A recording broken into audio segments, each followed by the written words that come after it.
आई आज काय स्पेशल? बोंबील आणलेत, बोंबील ते पण ताजे ताजे. याच बोंबलांची आपण मस्तपैकी पानकांजी करूया. हा चालेल. बोंबलांची पानकांची माझी फेवरेट आहे. बोंबलाची पानकांजी बनवण्यासाठी मी इथे मोठे आणि ताजे बोंबील आणलेले आहेत. आता ते आपण साफ करून घेऊया. सुरुवातीला त्याची खवलं काढून घेऊया, कारण मोठे बोंबील असल्या कारणामुळे त्यावर खवळं असतात. नंतर पोटातली घाण काढूया. त्याचबरोबर कडेकडेचे कल्लेसुद्धा काढून घेऊया आणि लहान लहान असे तुकडे करून घेऊया. आता हे कापलेले बोंबील आपण 2 ते 3 पाण्यामध्ये स्वच्छ धुवून घेऊया आणि त्यातलं पाणीसुद्धा काढून घेऊया. आता आपण वाटणाची तयारी करूया. त्यासाठी भाजलेलं खोबरं, 10 ते 12 लसणाच्या पाकळ्या, आलं, अर्धा चमचा जिरं, अर्धा चमचा काळी मिरी, मुठभर एवढी कोथिंबीर घालूया. इथे मी मिरचीचा वापर नाही केला आहे, कारण बोंबलाची पानकांजी हे लहान मुलांसाठी किंवा बाळंतीने असेल ज्यासाठी हे बनवतात. इकडे आपले छान असं वाटण देखील तयार झालेलं आहे. आता आपण ते एका वाटीमध्ये काढून घेऊया. एकीकडे कढईसुद्धा गरम झालेली आहे. त्यामध्ये 2 ते 3 चमचे तेल घालूया. 5 ते 6 ठेचलेले लसूण घालूया. नंतर त्यामध्ये तयार केलेलं वाटण घालूया आणि ह्या वाटणाला आपण छान असं परतवूनसुद्धा घेऊया. जोपर्यंत तेल वर येत नाही तोपर्यंत परतवून घेऊया.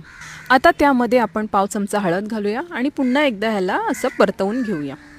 आता त्यामध्ये अर्धा ग्लास पाणी घालूया आणि चवीपुरतं मीठसुद्धा घालूया. पाणी कमी जास्त करायचं असेल ते तुम्ही करू शकता. छान अशी उकळीसुद्धा आलेली आहे. आता आपण त्यामध्ये हे बोंबील घालूया.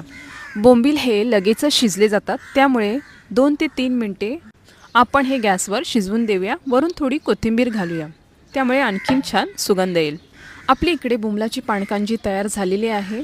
बोंबील हा असा मासा आहे जो लहान मुलांपासून ते मोठ्या माणसांपर्यंत आवडीने खातात.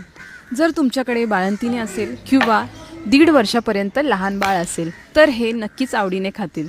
हे झटपट तयार देखील होतं आणि चवीला मात्र भन्नाट लागतो. गरम गरम भात किंवा तांदळाची भाकरी असेल ना तर बोंबलाची पानकांजी एक नंबर लागते.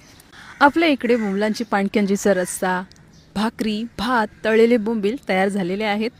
मग तुम्हाला ही कशी वाटली थाळी मला नक्की कमेंट करून सांगा. बोंबलाची पानकांजी हा प्रकार बरेच जण करत नाही, पण तुम्ही हे नक्की करून बघा, तुम्हाला नक्कीच आवडेल. हे असं ताट बघून माझ्या तर तोंडाला नक्कीच पाणी सुटलेलं आहे. तुम्ही नक्की ट्राय करून बघा, म्हणजे तुम्हाला देखील आवडेल. तुम्हाला जर बोंबलाच्या पानकांजींची रेसिपी आवडली असेल तर सबस्क्राईब करायला मात्र विसरू नका. अशाच नवीन नवीन रेसिपीसाठी पुन्हा भेटूया. धन्यवाद.